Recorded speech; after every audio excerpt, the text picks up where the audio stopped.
सुबह हो चुकी थी। सब नाश्ता कर रहे थे। नाश्ता करने के बाद ईमा अपने कमरे में चली आई।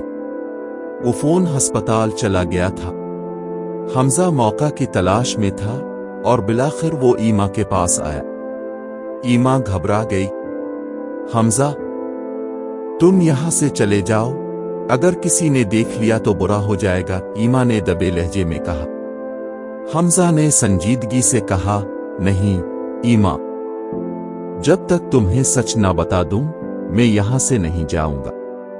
वो आहिस्तगी से बोला, ईमा, मैं तुमसे बहुत मोहब्बत करता हूं। आज भी जब मैं इस दिन तुम्हारे घर आया था तो दिन रात तुम्हें याद करता रहा। ईमा खामोश रही। सुनिए, जो अब मेरी बीवी है वो मेरी कजिन है। इसके वालिदैन का इंतकाल हो चुका था। इसके पास रहने को जगह न थी तो उम्मी इसे हमारे घर ले आई। शुरू में सब ठीक था, लेकिन बाद में लोगों ने बातें बनाना शुरू कर दी। हमजा की आवाज भराई हुई थी। अम्मी ने मजबूर हैकर कहा कि मैं सूनिये से निकाह कर लूं, क्योंकि इसकी वजह से कोई और उससे शादी नहीं कर रहा था। मैं बेबस था। अगर मैं इनकार करता तो एक मासूम की जिंदगी बर्बाद हो जाती। ईमा हैरत से इसे सुन रही थी। मैंने बहुत कोशिश की कि सूनिये से मोहब्बत कर सकूं, लेकिन तुम्हें भला ना सका। सूनिये को भी सब कुछ बताना चाहा, मगर वो बीमार है, इसे ब्लड कैंसर है, आखिरी स्टेज पर है। ये बात सिर्फ मुझे और सूनिये को मालूम है। मैं चाहता हूं कि इसके आखिरी दिन सुकून से गुजरे। हमजा की आंखों से आंसू बह रहे थे। शायद हम दोनों की दुआएं अधूरी रह गईं, या शायद हमारा नसीब एक नहीं था। ईमा की आंखों से भी आंसू बह निकले। हमजा, आपने जो किया वो ठीक था।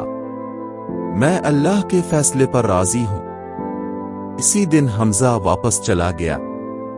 ईमा कमरे में देर तक रोती रही, सोचती रही। 2 दिन गुजर गए, उफोन घर नहीं आया। जब आया, ईमा ने पूछा, कहां थे अब? उफोन झिंझला कर बोला, मेरी जिंदगी है, मेरी मर्जी। तुम कौन होती हो पूछने वाली? मैं आपकी बीवी हूं, ईमा ने नल की गहराई से कहा। मैं नहीं मानता इस रिश्ते को। उफोन चलाया और कमरे से निकल गया। चंद माह गुजर गए। उफोन की मां का इंतकाल हो गया। इसकी वफात पर हमजा भी आया, मगर ईमा ने इससे कोई बात नहीं की। इसी रात उफोन ने ईमा से कहा, ईमा, हमारी शादी को 1 साल हो गया है, लेकिन मैंने तुम्हें कभी मोहब्बत नहीं दी। मेरी पसंद कोई और थी। मेरी मां की ख्वाहिश के आगे मजबूर होकर तुमसे निकाह किया, लेकिन अब मैं तुम्हें आजाद करना चाहता हूं। उसने तलाक के कागजात ईमा को दिए और चला गया। ईमा खामोशी से सब सहती रही। अगली सुबह बगैर किसी को बताए वो अपनी मां के घर चली गई और एक कमरे में खुद को बंद कर लिया। जब कुछ दिन बाद दिल हल्का हुआ तो मां को सब कुछ बता दिया।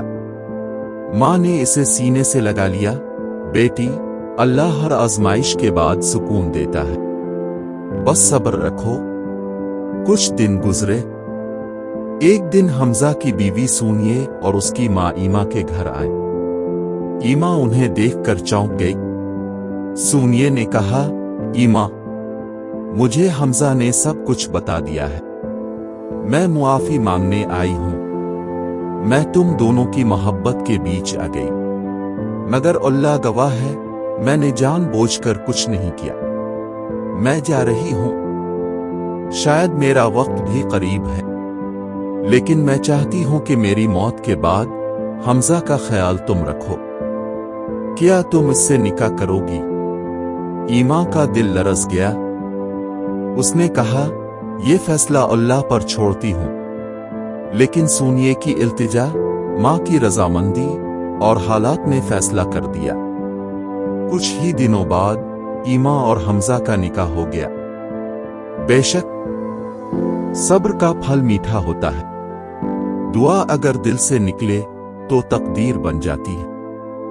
تمہاری دعا میری قسمت، ایک ایسی محبت کی داستان جو آزمائشوں سے گزری لیکن آخر کار رب کی رضا سے اپنی منزل کو پا گئی۔